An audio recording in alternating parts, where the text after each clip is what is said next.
Thank you for that lovely introduction, Jamie. Yes, everyone, it's true. It's so refreshing. Finally, a comedian with some good breeding.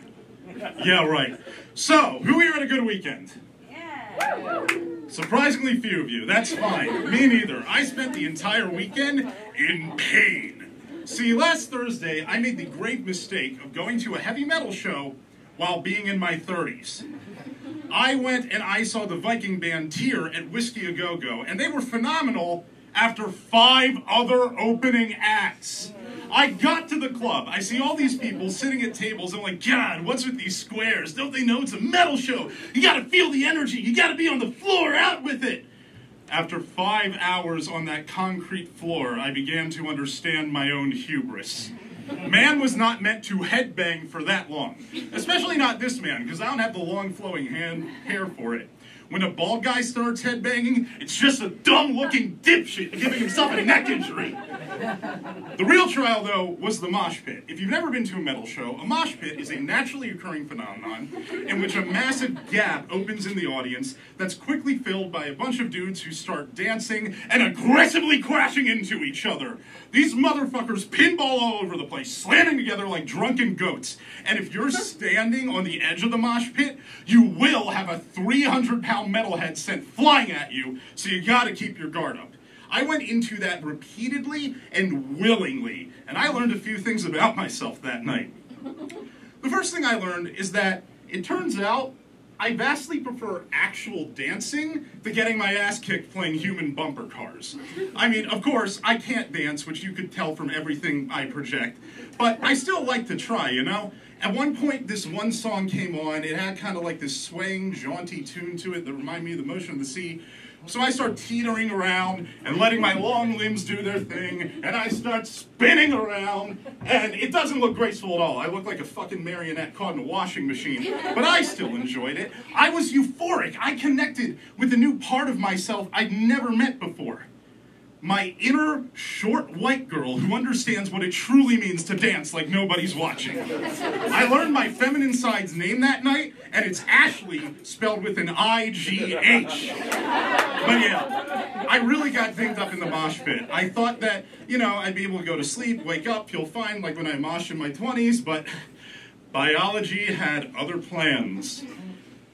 I have reached the point in my life where my body realized that we're really not supposed to live this long naturally, so now it's just going to start phoning it in, and it's all downhill from here, which is why people hate getting old. But honestly, not me. I've always been a bit of an odd duck when it comes to my relationship with the concept of aging. Like, when I was a kid, I didn't want to grow up at all. I saw other kids who did, and I'm like, are you guys not paying attention? Grown-ups are constantly telling us how when we get to be their age, we're going to wish we were kids again. I just didn't see the benefit of trading in a life of constant play and no responsibilities for having to pay taxes and learning what a hernia is.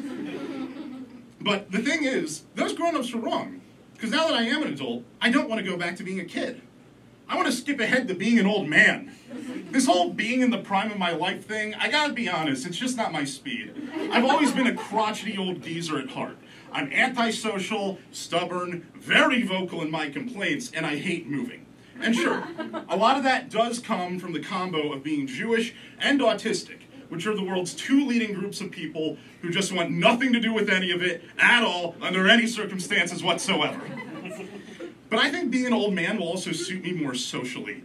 Like guys my age, we're supposed to be go-getters and likable, and I don't want those expectations. An old man has no expectations thrust upon him, can say whatever the hell he wants, can basically make shit up, and people won't challenge him.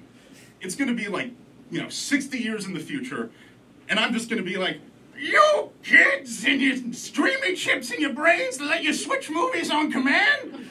When I was your age, in the 1900s, we wanted to switch a movie. We had to walk it all the way over to the video cassette recorder machine.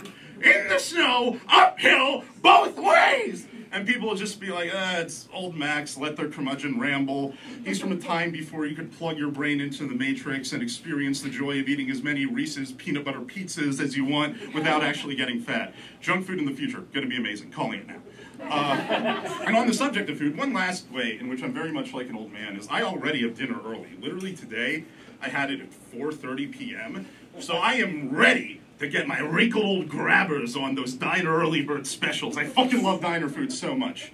I'm telling you guys, straight up, having discount breakfast for dinner every night is going to be well worth the incontinence that comes with it. That's right. I started on a fart joke, I ended on a poop joke. Very classy. Thank you. You've been a great audience. My name's Matt Stretch. If you want to see more of me, take a picture. I show up in photos. I'm not a vampire.